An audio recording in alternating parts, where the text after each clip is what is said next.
সব সাজাচ্ছে।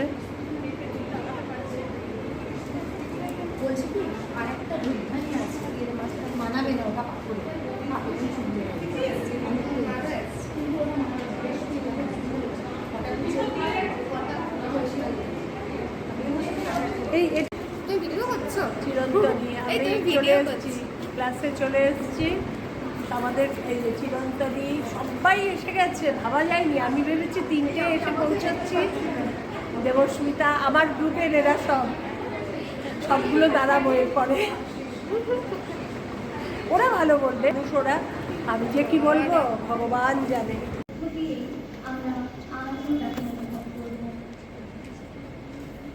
কবিগুলোর প্রতি আমাদের অন্তরের গভীর শ্রদ্ধা নিবেদন করে শুরু হতে চলেছে আজকে 22শে শ্রাবণ স্মরণানুষ্ঠান তোমার সৃষ্টির বর্ষে। অংশগ্রহণে কবির শাখার ভূমিকা বিভাগ। আসুন শ্রদ্ধা ও নীরব প্রণাম স্মরণ করি সেই মহামানবকে, যিনি নিজেই লিখেছিলেন,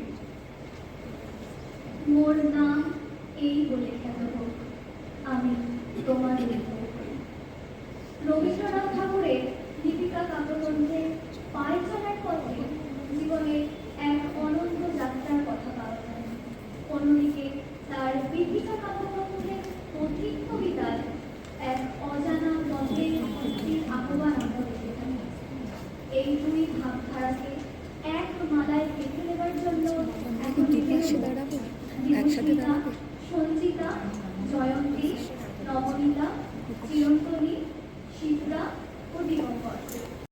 অন্য ফুলে অন্য ছাদের মালা বাজছে বেঁধে গুরু গুরু, বাদল ঝড় ঝড়, বাজছে বেঁধে গুরু গুরু, বাদল ঝড় ঝড়, সজল বায়ে কদম্ব বন কাঁপছে থর থর। অনেক দিন আজ তব দীর্ঘ পথে অন্ত নাহিতে।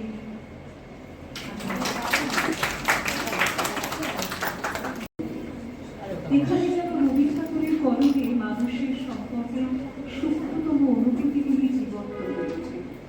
আমাদের পরবর্তী নিবেদনে থাকছে একটি যৌথ পরিবেশনা, পোস্টমাস্টারের নির্বাচিত অংশ।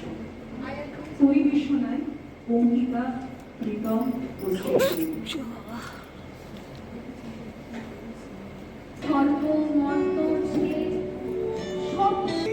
এমনই অনাদিকাল হতে প্রলয় সমুদ্রবাহী সৃজনের স্রোতে।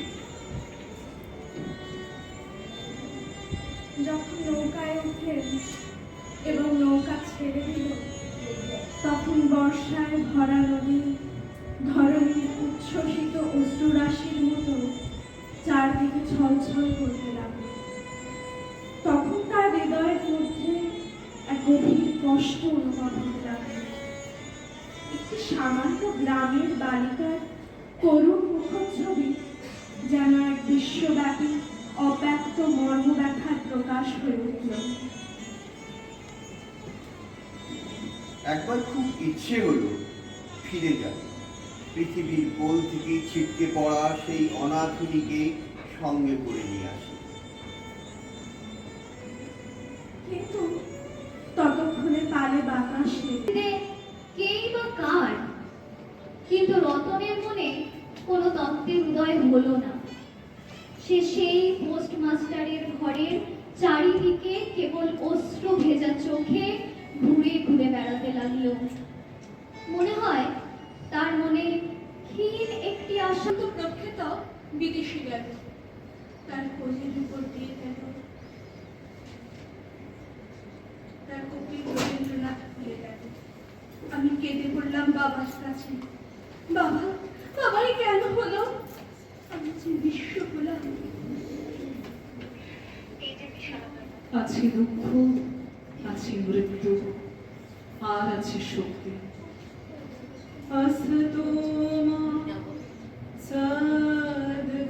উপস্থাপনা শুনতে আমরা ডেকে নেব চন্দ্রিকা এবং অনিন্দিতাকে, এবং তারপরে রায়ান এবং সমীরের কাছে চলে যাব তাদের প্রস্তুত থাকার জন্য অনুরোধ জানাবো।